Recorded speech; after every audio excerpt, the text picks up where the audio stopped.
The lawyer didn't look at me when he spoke.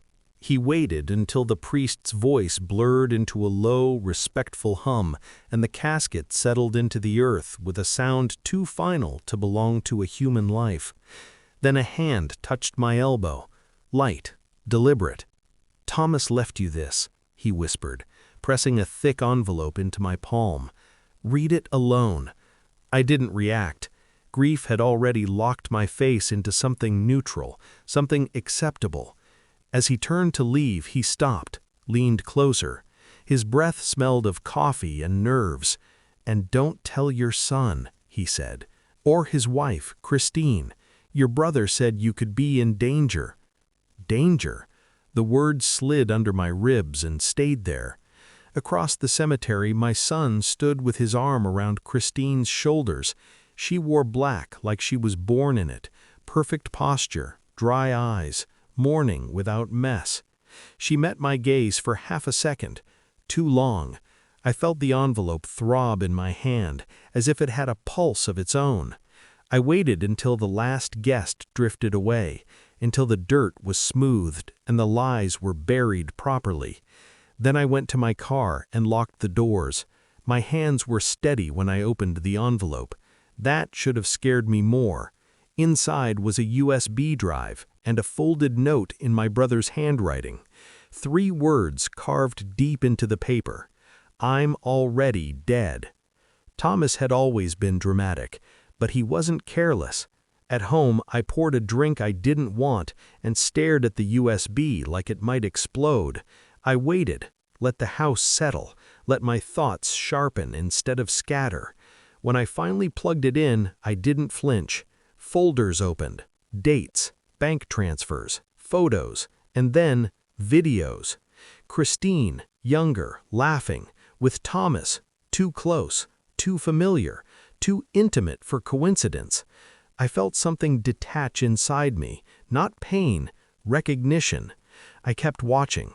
Hotel lobbies, private apartments, a child's birthday party where Thomas stood just out of frame, his hand resting on my grandson's shoulder like it belonged there.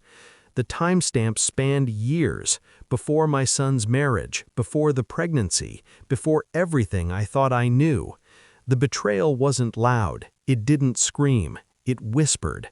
I replayed one video where Christine looked directly into the camera and smiled, not at Thomas, but at whoever was meant to find this later, me. My reflection in the dark screen looked unfamiliar, older, colder. Thomas hadn't slept with my daughter-in-law. He had built a second life inside mine, and then he had died for it. I didn't confront anyone. That would have been sloppy. Instead, I watched. I listened to Christine talk about grief like she'd rehearsed it. I watched my son fold inward, shrinking under a loss he couldn't name. I memorized routines, patterns, cracks. I ordered a DNA test under the guise of medical curiosity, family history, inherited risks. Christine hesitated for half a second too long before agreeing. Phone records came next, old numbers, burner phones, payments disguised as consulting fees, Thomas's specialty. I reconstructed timelines the way he would have wanted, methodically. At night, I replayed his note, "I'm already dead." He had known. The deeper I dug, the clearer it became. Thomas hadn't just been involved, he had been threatening to expose everything, and someone had made sure he never could. I stayed calm, smiled at dinners, held my grandson while Christine watched me like prey watches a hunter who hasn't moved yet. Inside, every piece clicked into place. The betrayal wasn't only emotional, it was structural. They had built a family on a lie. The DNA results arrived on a Tuesday. I opened them at the kitchen table, sunlight spilling across the paper like it didn't know better. 0% probability. My grandson was not my son's child. He was Thomas's. I folded the report carefully. No shaking, no hesitation. That evening, I invited Christine over alone. She sat across from me, hands folded, eyes calculating. I slid the report toward her without a word. She didn't touch it at first. Then she read. Her breath caught. Just once. "I can explain," she said. "I know," I replied. That was all. Her composure collapsed. Tears, excuses, love twisted into survival. I watched with a clinical interest. When she reached for my hand, I pulled back, cold, finished. I didn't expose her publicly. I didn't have to.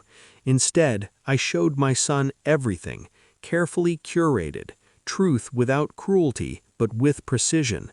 Then I gave Christine a choice. She could disappear quietly, sign the papers, surrender custody and inheritance, and live with what she'd done, or I would release Thomas's files to the police. His death hadn't been an accident. Her silence told me enough. She left town within a week. My son never asked me how I knew. He knew better. I visit Thomas's grave sometimes, not to forgive him, to thank him.